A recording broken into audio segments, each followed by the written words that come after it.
Así que seguiremos con el Evangelio de Juan, como donde lo dejamos la última vez que estuvimos meditando en él. Estuvimos meditando esta maravillosa oración de Jesús al Padre, estos ruegos que le hizo antes de ser entregado. Y ya estamos en la última noche antes de que Jesús fuera crucificado. Y estamos hablando del capítulo 18 del Evangelio de Juan. Y para ponernos un poquito más en contexto de este pasaje que vamos a leer los primeros 11 versículos del capítulo 18. Aquí el Evangelio de Juan nos dice que Jesús, junto con algunos discípulos, va a un lugar, a un huerto. El Evangelio de Juan, por el motivo que el Señor sabrá, no nos pone el detalle de la oración que hizo Jesús en aquel huerto de Getsemaní, donde Él manifiesta el dolor que estaba pasando, la tristeza que estaba pasando debido a la copa que le iba a venir, ¿no? Pero aunque no lo vamos a leer ese pasaje porque sería para una predicación aparte, ¿no?, lo que Jesús expresa ahí, pero sí que conviene que sepamos cómo estaba Jesús y cómo estaban los discípulos al leer este pasaje antes de entrar en la lectura. En Mateo, no hace falta que lo busquéis, nos dice que Jesús, tomando a Pedro y a los dos hijos de Zebedeo, comenzó a entristecerse y a angustiarse en gran manera. Entonces Jesús les dijo: mi alma está muy triste hasta la muerte, quedaos aquí y velad conmigo. Y es algo pues tremendo, ¿no?, que el Hijo de Dios, el Hijo de Todopoderoso de Dios, Creador de todas las cosas, manifieste esto, ¿no? Mi alma está muy triste hasta la muerte. Y los discípulos también, en el Evangelio de Lucas podemos ver cómo estaban antes de lo que está relatándonos aquí Juan. Dice que cuando Jesús se levantó de la oración, eso está en el Evangelio de Lucas, Lucas nos explica con la inspiración del Espíritu Santo que cuando Jesús se levantó de la oración, vino a sus discípulos y los halló durmiendo. Pero fijaros el detalle. A lo mejor pensamos que estaban durmiendo porque no eran capaces de velar, porque no les importaba lo que estaba pasando. Pero en Lucas leemos que los halló durmiendo a causa de la tristeza. Y les dijo: ¿Por qué dormís? Levantaos y orad para que no entréis en tentación. Así que estamos en este texto que vamos a leer con Jesús, como dice aquí, con alma triste hasta la muerte. Y los discípulos también estaban tristes, tan tristes que les vencía el sueño, ¿no?, quizá de lo destrozados, de la pesadez que tenían sobre ellos, ¿no? Así que con esto en mente vamos a leer los primeros 11 versículos del capítulo 18. Dice que habiendo dicho Jesús estas cosas, salió con sus discípulos al otro lado del torrente de Cedrón, donde había un huerto, en el cual entró con sus discípulos. Y también Judas, el que le entregaba, conocía aquel lugar, porque muchas veces Jesús se había reunido allí con sus discípulos. Judas, pues, tomando una compañía de soldados y alguaciles de los principales sacerdotes y de los fariseos, fue allí con linternas y antorchas y con armas. Pero Jesús, sabiendo todas las cosas que le habían de sobrevenir, se adelantó y les dijo: ¿a quién buscáis? Le respondieron: a Jesús Nazareno. Jesús les dijo: yo soy. Y estaba también con ellos Judas, el que le entregaba. Y cuando les dijo: yo soy, retrocedieron y cayeron a tierra. Volvió pues a preguntarles: ¿a quién buscáis? Y ellos dijeron: a Jesús Nazareno. Respondió Jesús: os he dicho que yo soy. Pues si me buscáis a mí, dejad ir a estos, para que se cumpliese aquello que había dicho: de los que me diste no perdí ninguno. Entonces Simón Pedro, que tenía una espada, la desenvainó e hirió al siervo del sumo sacerdote y le cortó la oreja derecha, y el siervo se llamaba Malco. Jesús entonces dijo a Pedro: mete tu espada en la vaina. La copa que el Padre me ha dado, ¿no la he de beber? Bueno, hermanos, pues aquí empiezan los sufrimientos de nuestro Señor Jesús, ¿no? Y vamos a ir con la ayuda del Señor, con la ayuda de su Espíritu Santo, viendo qué implicaciones, qué enseñanzas podemos tener aquí para la vida de cada uno de nosotros. En primer lugar, dice aquí que Jesús, sabiendo que lo que le iba a sobrevenir, Jesús sabía que le iban a buscar para apresarle y no precisamente para hacerle algo bueno, ¿no? En esta ocasión Jesús no se esconde. No sé si recordáis capítulos anteriores que él estaba en Jerusalén, le querían prender y Jesús se esconde, se va. Pero en esa ocasión, como ya dijimos, él no se fue por miedo a lo que le pudieran hacer. Simplemente él se fue porque no había llegado su hora. No era el momento de Dios para que le entregaran, no era la manera que Jesús tenía en sus planes que le apresaran y comenzara así su sufrimiento, ¿no? Sino que él se va a un lugar donde solía ir. Dice que un lugar que muchas veces, no algunas veces, no de vez en cuando, sino que muchas veces Jesús se había reunido allí con sus discípulos. Un lugar donde Jesús les habría hablado con la infinita sabiduría del mismo Dios, ¿no? Les había mostrado su amor, habría mostrado en definitiva su propio carácter, ¿no? Y un lugar donde Judas también estuvo con Jesús muchas veces. Judas, como parte de los discípulos, él pudo comprobar también cómo era Jesús y escuchar sus enseñanzas y escuchar pues de la bondad de él. Y Jesús pues decide ir ahí. Vemos que Jesús pues como Dios muchas veces en nuestras vidas también no actúa siempre de la misma manera. No podemos coger a Dios e encajarlo como un patrón de cómo hace las cosas, porque vemos en otros pasajes de la Escritura donde Jesús, según el momento de nuestra vida y según sus propósitos, Él actúa de formas distintas, pero Él siempre está al control, como veremos más adelante. Y siempre me acuerdo, ¿no?, de cuando hablo de cómo actúa Dios, me acuerdo cuando, quizá no me quiero desviar demasiado, pero cuando Esdras va a Jerusalén con la intención de reconstruir el templo, ¿no? Esdras le ofrecen ayuda y Esdras no la quiere, ¿no? Él quiere que toda la gloria sea para Dios y oran, están en ayuno al Señor para que le reciban directamente la ayuda de Él.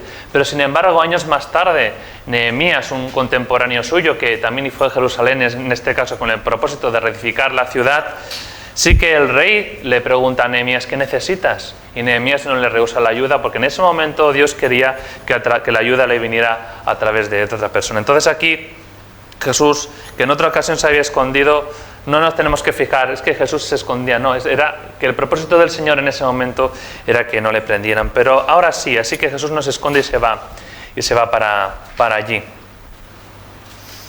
Y algo que, hermanos, me gustaría y de parte del Señor creo que nos quedará claro es que en el título de mi Biblia, en este pasaje que hemos leído, pone arresto de Jesús. Y sí es verdad que le arrestaron, pero realmente no fue a la fuerza. Un arresto, cuando escuchamos por la radio, han arrestado a tal, nos imaginamos a un policía detrás de alguien y cogiéndole a la fuerza y ponerle las esposas. Según nos dice aquí la Escritura, no fue para nada así. Fue Jesús que se adelantó a aquellos que le buscaban, que no eran pocos. Nos dice que era una compañía de soldados. Aquí una compañía de soldados se entiende que era una cohorte romana, que podía estar formada de hasta de 1000 soldados. Puede que fuera algo más reducido, 500, 600, pero una cantidad de gente que debía impresionar. Y Jesús, en lugar de esconderse, va hacia ellos y les busca.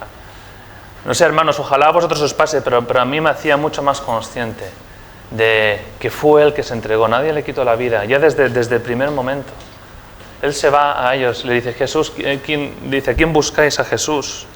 Y Él dice, yo soy. No parece que le reconozcan, ¿no? Porque si le está preguntando a quién buscáis a Jesús, le dirían, sí, a ti te buscamos. Iban con linternas y antorchas, podían estar viendo y alumbrando, ¿no? Pero no reconocían a Jesús, pero Jesús no se esconde. Dice, yo soy a quien buscáis. En ningún momento, hermanos, veamos de que todo lo que pasa de aquí hasta la muerte del Señor, a Jesús se le escapó de las manos, a Dios se le escapó de las manos. Fue algo que estaba pasando según los planes de Dios.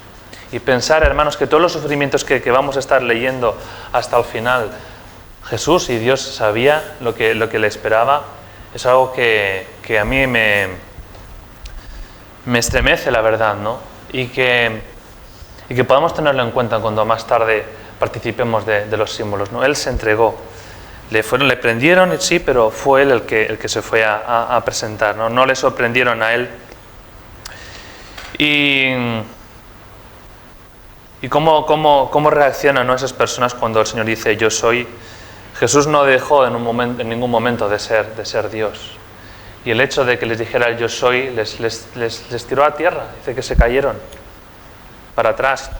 Dice concretamente, no me quiero desviar, dice que retrocedieron y cayeron a tierra. Y Jesús tenía poder para dejarlos allí. Podía tener poder para dejarlos allí en tierra. No se merecía que Jesús le apresara, no había hecho nada malo. Pero Jesús les vuelve a preguntar a quién buscáis y les dice, os he dicho que yo soy. Pero fijaros qué autoridad tenía Jesús, hermanos. No era una simple víctima aquí que, bueno, pues mira, al final la han pillado. No, hermanos, no. Ante esos cientos de soldados, no voy a poner un nombre exacto, las autoridades en cualquier caso, Jesús por un lado les dice, aquí estoy, pero les da una orden. Les dice, me buscáis a mí, dejar ir a estos. ¿Os dais cuenta que la autoridad de Jesús? Él, a mí sí, a mí, aquí me tenéis, pero a estos dejarlos ahí. Y los tienen que dejar ir porque así lo dijo Jesús. No se le escapó en ningún momento la situación. Me gozaba muchísimo en ver que ante todas esas autoridades allí con las antorchas, las linternas, aquí Jesús, a ellos los dejáis ir. No hubo negociación, no hubo ya, pero es que no. A pesar de lo que leemos después, que Pedro coge una espada y le corta la oreja a alguien. Y a Pedro no le prenden, no sé yo, pero me parece raro que Pedro se enfrentó contra las autoridades, pero Jesús había dicho que les dejaran ir, así que a Pedro no le apresaron. Luego veremos más adelante esta parte, ¿no? Y fijaros lo que Jesús en Mateo les dice a sus discípulos, les dice, en este mismo contexto, dice, ¿acaso piensas... creo que es también por Pedro que le pregunta, que creo que tenían 2 espadas y qué hacían con ellas o algo así. Pero Jesús le dice, ¿acaso piensas que no puedo ahora orar a mi Padre y Él no me daría más de 12 legiones de ángeles? Pero añade, ¿pero cómo entonces se cumplirían las Escrituras? Que es necesario que así se haga, ¿no? Jesús manifiesta a sus discípulos, pero sí, me podría librar de esta, pero... no estáis entendiendo de que es el propósito del Padre ahora que yo me entregue por vosotros. Luego conectaremos un poco con esto después. Porque aquí hay otra persona. Está Jesús, por poner él es el protagonista principal, ¿no? Pero también está Judas y está Pedro, ¿no? Y vamos a meditar también sobre ellos y luego entre todas esto, pues con la ayuda del Señor sacaremos una enseñanza. Vemos a Judas, como he dicho, una persona que había estado con Jesús, que le conocía, que Jesús le había dado su confianza, era el tesorero del grupo, llevaba las finanzas del grupo de los discípulos. Nos dice además que comía del plato de Jesús, cuando Jesús le dice que mojaba el plato. O sea, realmente Judas no era un cualquiera externo, sino que había caminado con Jesús, había tenido... conversaciones con él seguramente y confianza con él, ¿no? Pero ¿cómo es el proceso hasta que Judas llega a este punto, ¿no? de esta bajeza, de traicionar al maestro, aquel que no le había hecho absolutamente nada, ¿no? Y pienso, hermanos, que lo de Judas pues es una advertencia para nosotros también. Vemos a Pedro, Pedro, madre mía, que le negó al Señor, Judas, madre mía, y eso ¿para qué está escrito? Está escrito para nosotros, hermanos, para enseñanza nuestra. No creo que Judas de un día para otro se le cruzaran los cables y bueno, pues ¿sabes qué? Por 30 monedas voy a entregar a Jesús. Fue un proceso, hermanos, y algo que me venía una y otra vez cada vez que estaba meditando en este pasaje, hermanos, cuando el Señor les dice a su pueblo, si oís hoy mi voz, no endurezcáis vuestros corazones, hermanos. Las veces que Judas escuchó de Jesús y cómo seguramente esta palabra de Jesús, bueno, sí, pero ¿sabes qué? Sí, está bien, pero no es para mí. Y así otra, y así otra, y así otra. Y pensando que a lo mejor Judas controlaba la situación, lo que estaba haciendo era endurecer su corazón, hermanos. Y somos pecadores, hermanos, o sea, tenemos un potencial de pecado increíble. Solo es porque Jesús nos ha salvado.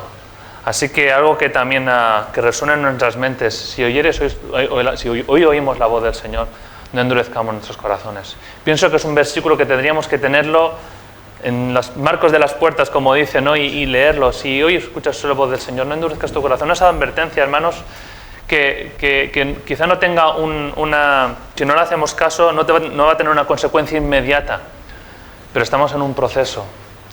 Podemos tener un proceso de que Dios quebrante nuestro corazón cada vez más, o que lo endurezcamos cada vez más, ¿no? Y si estás escuchando este versículo y piensas, ¿no? Como quizá pensó Judas, bueno, pues, pero no es para tanto. Sí, esto el Señor me está confrontando, pero puedo esperar a obedecerle, puedo esperar a ponerme a sus pies. Permítame que te diga que te estás engañando. Te estás engañando y corres peligro. Corres peligro si estás tomando esa decisión. Y hablamos de Judas, de alguien que pasó buenos momentos con Jesús. No estamos hablando de alguien. Pienso yo que esta advertencia no solamente es para los inconversos, que cuando Dios les dice, si oyereis mi voz, no endurezcáis vuestros corazones, está hablando a su pueblo y nos lo dice a nosotros también. Y puede que en el pasado alguien de los que está aquí o que pueda escucharlo después que haya disfrutado de la bondad de Dios, que la haya conocido, que haya pasado buenos momentos en la iglesia, no lo sé. Pero Judas también le pasó, pero su camino pues fue el que fue por endurecer su corazón, ¿no? Y además que Judas, cuando hizo esto, no fue simplemente que se le cruzaron los cables y no sabía lo que hacía. Realmente hubo una motivación. Le dieron un precio por Jesús. Le dieron 30 piezas de plata. No era un gran tesoro, pero tampoco era poca cosa. Era el precio que se pagaba por un esclavo que en aquel entonces. Es muy fuerte, hermanos. Y Judas, pues, movido por eso, pues, él coge ese dinero, un dinero que, fijaros, que es algo que todos usamos cotidianamente. Todos los días seguramente tenemos que ir a comprar alimentos, tenemos que hacer cosas, y ese dinero lo usamos.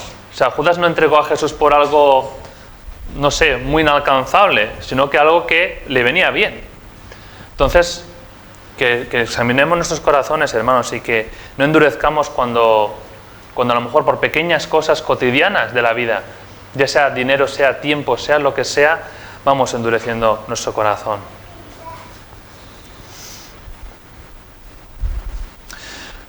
Tenemos a Judas cómo fue su camino hasta entregar al Señor, y vemos a Pedro también, este Simón Pedro aquí cómo reacciona ante esta escena, ¿no? Pedro, lo que vemos aquí, resumiendo mucho, es que él desenvaina la espada ante esta situación y le corta la oreja a este siervo de un sumo sacerdote que se llama Malco.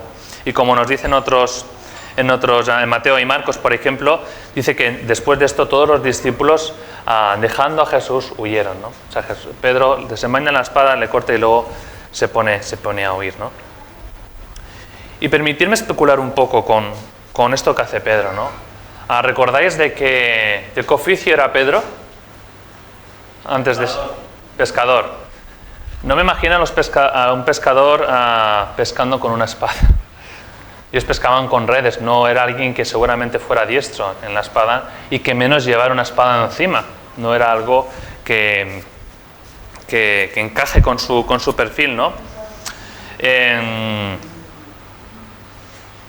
De hecho, hay otro evangelio que le preguntan al Señor, oye, llevamos espadas, y Jesús les dice, basta. No, el reino de los cielos no funciona así, ¿no? ¿Y qué intención había con Pedro?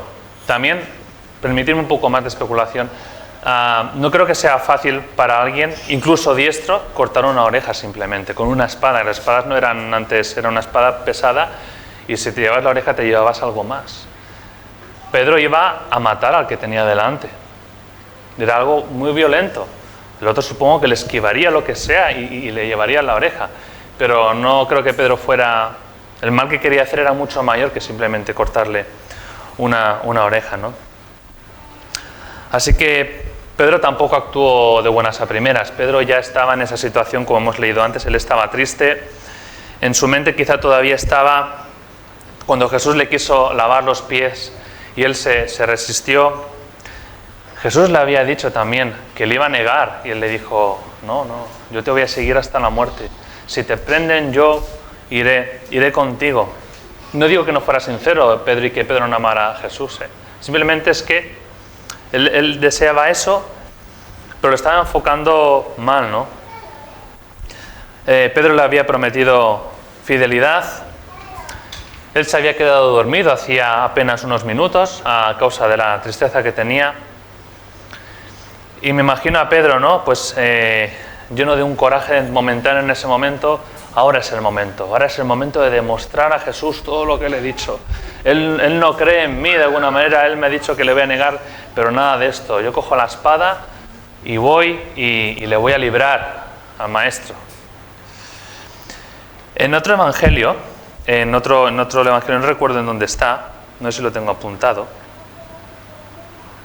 pero dice que en ese momento los discípulos, no lo tengo, en ese momento los discípulos le preguntan a Jesús, ¿cogemos las espadas? Y seguidamente coge Pedro y le corta la oreja. O sea, Pedro ni siquiera esperó la respuesta de Jesús. Él iba tan decidido a hacer eso que ni siquiera escucha a Jesús, ¿no?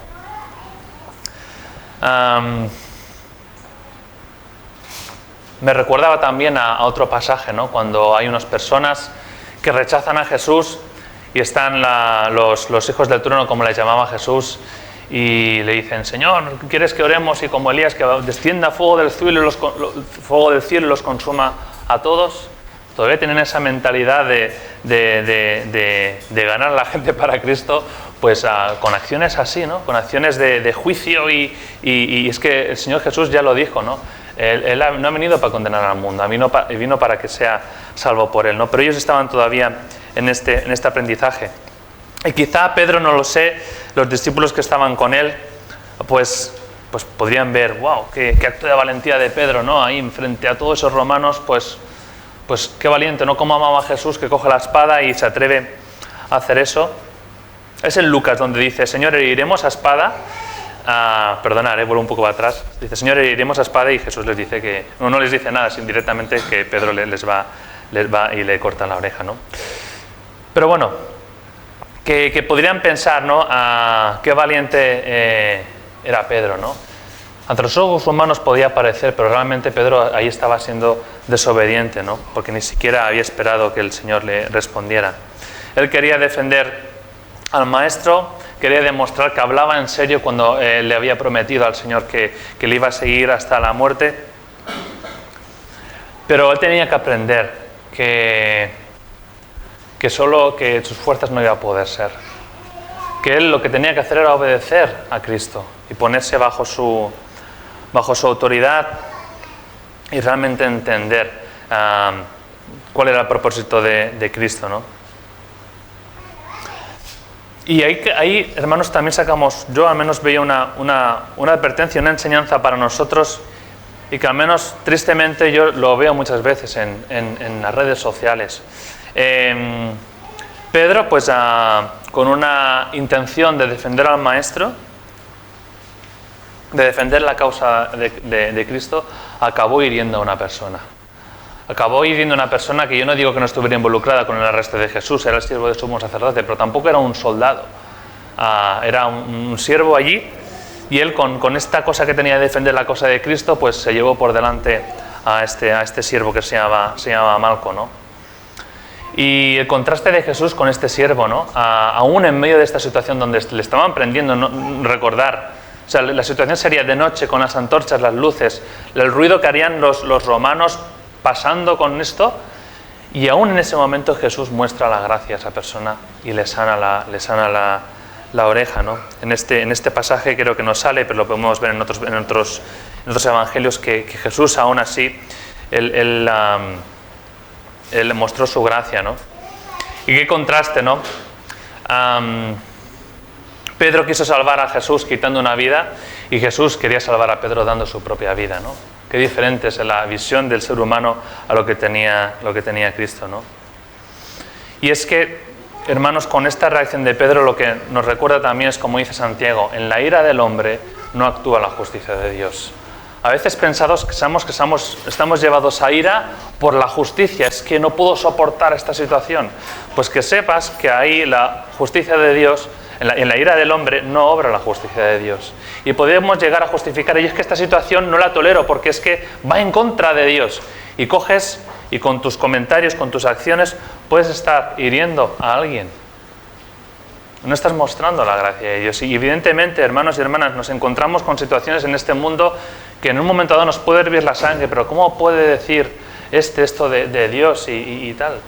Pero entendemos que esas personas, algunas, eso que están diciendo, eso que están haciendo, quizá lo están haciendo incluso por ignorancia, no saben ni lo que hacen. Están muertos espiritualmente. Ellos por situaciones, por cosas que no han entendido, porque nadie quizás les ha hablado de Dios. ¿Y dónde está Dios? Y dicen tal y cual. ¿Cómo vamos a reaccionar? ¿Cortando orejas como Pedro? ¿O algo peor? Jesús ahí evitó, yo creo, que pasara algo peor, ¿no? Para Pedro debería ser muy chocante que su maestro, aquel quien él amaba, le estaban prendiendo. O sea, era muy feo lo que estaban haciendo. Pero Pedro no, así no. Nos dice en Corintios, creo que es, dice que las armas de nuestra milicia no son carnales. No podemos usar las armas que usa el mundo para combatir cosas, injusticias que vemos en el mundo. No somos llamados a defender el reino de Cristo con las armas de este mundo. Y no me estoy refiriendo con pistolas o espadas. ¿Qué hace el mundo cuando quiere pues mostrarse en contra de algo? Pues las redes sociales empieza a opinar, empieza a dar una visibilidad de tal. Yo, hermanos, os pido que reflexionéis al menos, ¿no? Si hay hermanos que ponen ahí pues contenido en internet y que nos pueden edificar, pero que Dios nos dé discernimiento, hermanos. Si hay un hermano que lo que está haciendo es cortando orejas en público, dudar si esa persona está buscando a Dios. No veo que sea la manera de actuar de Jesús en este pasaje.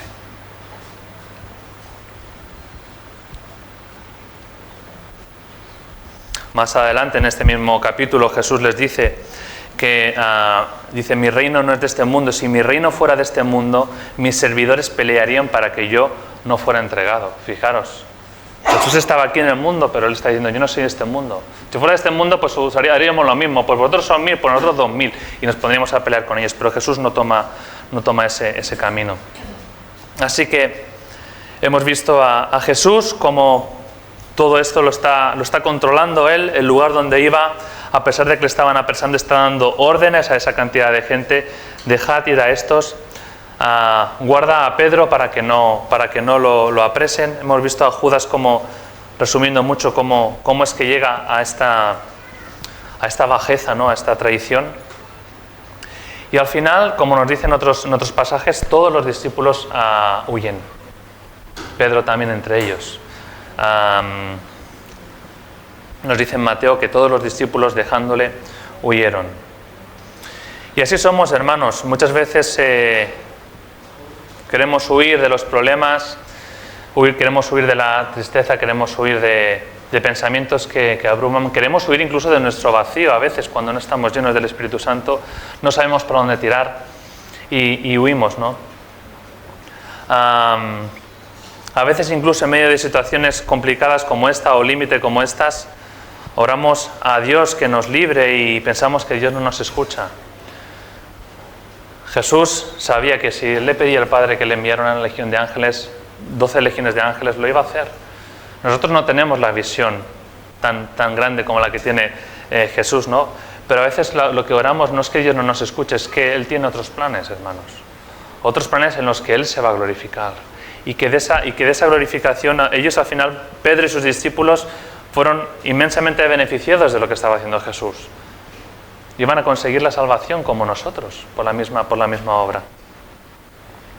Y Jesús mismo les dice en Juan, aquí donde hemos leído ahora, que si esto no pasa, si no me arrestan, Dice, la copa que el Padre me ha dado, no la he de beber. Por un lado, sé que tengo que beber esa copa, pero por otro lado me huyo.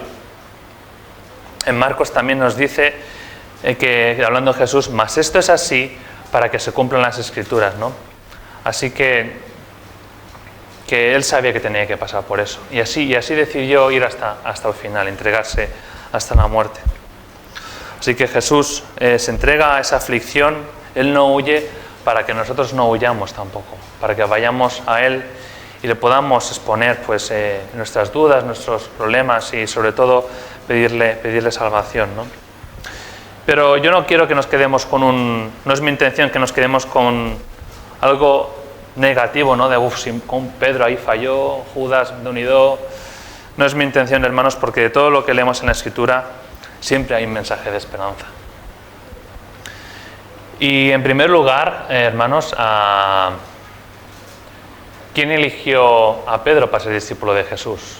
Hubo un casting, fue alguien que Pedro presentó su currículum y Jesús pues, mira, no, fue Jesús que tomó la iniciativa y eligió a un pescador. Alguien que no sé qué pintas tendría, pero pensemos, seguramente era y por su carácter ya se ve, ¿no? Era una persona ruda. Fue Jesús que eligió a Pedro, sabiendo cómo era Pedro, sabiendo desde el día que lo eligió, desde aquella noche que Jesús se pasó toda la noche orando antes de elegir a los discípulos, él sabía que aquella persona que iba a elegir le iba a negar un día, a pesar de lo que le iba a decir, ¿no? Jesús no se equivocó. Jesús no se equivocó y de alguna manera cuando llegó a esta situación dijo, si lo sé no lo elijo. A Jesús no le sorprende, hermanos, nuestras faltas. ¿Podemos entender eso? Hemos cantado, mis faltas son muchas, su gracia es mayor. A nosotros nos sigue sorprendiendo y es bueno que nos sorprenda nuestro pecado, hasta dónde podemos llegar. Pero a Jesús no le sorprende. Él cuando estaba muriendo en la cruz, esta copa que la que está hablando él que debía de beber, ahí estaba tu pecado, ahí estaba todo lo que has hecho hasta ahora, que seguro que no es poco, a nadie es poco, pero todo lo que todavía vamos a tener que pedirle perdón, ¿no? A Jesús no le vas a defraudar. Tú te sorprendes, Él no se sorprende, Él te eligió y no se equivocó. Y lo bueno de todo esto también es que, a pesar de que Pedro estaba luchando por sus propias fuerzas y queriendo demostrar, podemos pensar es que Pedro no amaba lo suficiente a Jesús. Yo no encuentro eso en la Biblia. Yo veo que cuando Pedro niega a Jesús y Jesús muere, cuando Jesús se reencuentra con Pedro, ¿pero qué le pregunta? ¿Alguno se acuerda de lo que le pregunta a Jesús a Pedro? ¿Me amas? Y Pedro le dice que sí. Y Jesús no le rectifica, no, Pedro. No puedes decir que me amas cuando, ahora que estoy contigo, sí, ¿no? Pero hace 2 días cuando veías que si proclamabas que era mi discípulo te iba a generar problemas, no parece que me amaras demasiado. No le recuerda a Jesús eso. Fue suficiente, hermano. Eso también, ¿cómo debía ser aquella mirada de Jesús cuando mira a Pedro después de que Pedro le niega? ¿Cómo debía ser aquella mirada, hermanos? No me lo puedo imaginar, pero quebrantó a Pedro, hermanos. Lloró amargamente Pedro, es lo que tocaba, pero Jesús le restauró. No era una mirada de acusación, ni como hacemos nosotros, no, que te lo dije. No, Jesús le estaba diciendo, Pedro, te das cuenta que estás frustrado, queriendo con tu disposición y toda tu cosa, no estás disfrutando de mí. Y le pregunta, y no lo hace en solitario con él, lo hace con otros discípulos delante. ¿Qué es lo que me hablaba esto, hermanos? A pesar de lo que ya os he dicho, que Jesús estaba interesado de que los demás discípulos no le recordaran aquel episodio. Jesús se dirige a Pedro, pero los demás están escuchando. Y los demás están escuchando que a pesar de lo que hizo Pedro, Jesús le dice, apacienta mis ovejas, apacienta mis corderos, apacienta a aquellos por los que he entregado mi vida, por los que he entregado mi sangre. ¿Alguien de vosotros aquí que haga algo por alguien que le haya costado una barbaridad va a dejar en manos de otro que no confía en él esa cosa que ha hecho. No sé si me estoy explicando. Pues Jesús, que costó su propia vida con un sufrimiento que no podemos descifrar, Él confía. Aquellas ovejas por las que Él había muerto y había sufrido, Pablo apacienta, cuida mis corderos. Todos tenemos esperanza, hermanos. Todos, en Cristo todos tenemos esperanza. A pesar de que a veces somos infieles, metemos la pata. Sí, nos va a tocar a llorar amargamente, pero no es el final. Luego Él nos va a restaurar. Aquí Pedro, qué bien que cuando Jesús le mira, ya no reacciona en plan, ¡qué rabia!, sino que se quebranta, ¿no? Como Jesús con paciencia. Y hermanos, yo creo que cada uno de nosotros hemos pasado por situaciones así. Y cuando pasamos por situaciones así, que Dios nos quebranta, al final sí, en ese momento lloramos, pero luego nos sentimos liberados. Nos sentimos liberados de nosotros mismos, de querer demostrar a Cristo, cuando lo que tenemos que hacernos es gozarnos en lo que Él ha conseguido para nosotros y ser llenos del Espíritu, llenos de ese amor, y que eso sea lo que nos haga reaccionar para servirle, no porque queramos demostrarle nada al Señor, ¿no?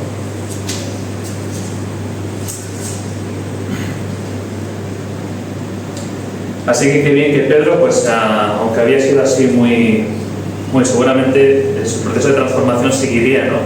Pero aunque Pedro pues reaccionara así, no reaccionó igual, ¿no?, cuando Jesús le miró. Pero volvemos al caso de Judas. El caso de Judas no fue así. El caso de Judas, él empezó a endurecer su corazón a pesar de que gozaba de la compañía del Señor. Él se fue enfriando de una manera que hasta que entregó al único que realmente podía saciar su alma y podía saciar su corazón, ¿no?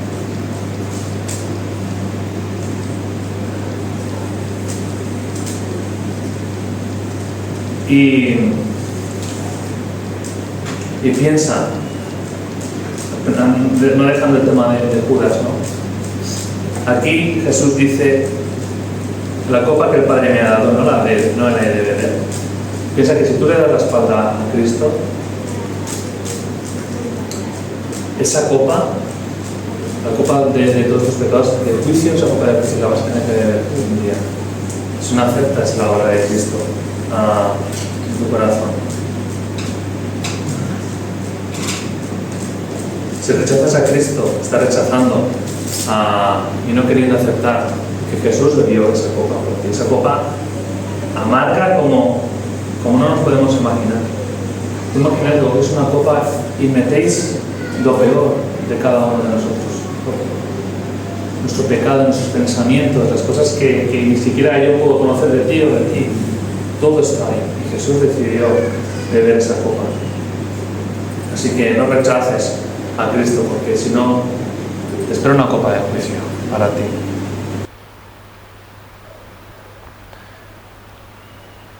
Y recuerda, si escuchas hoy su voz, no endurezcas tu corazón. Hay muchas otras voces.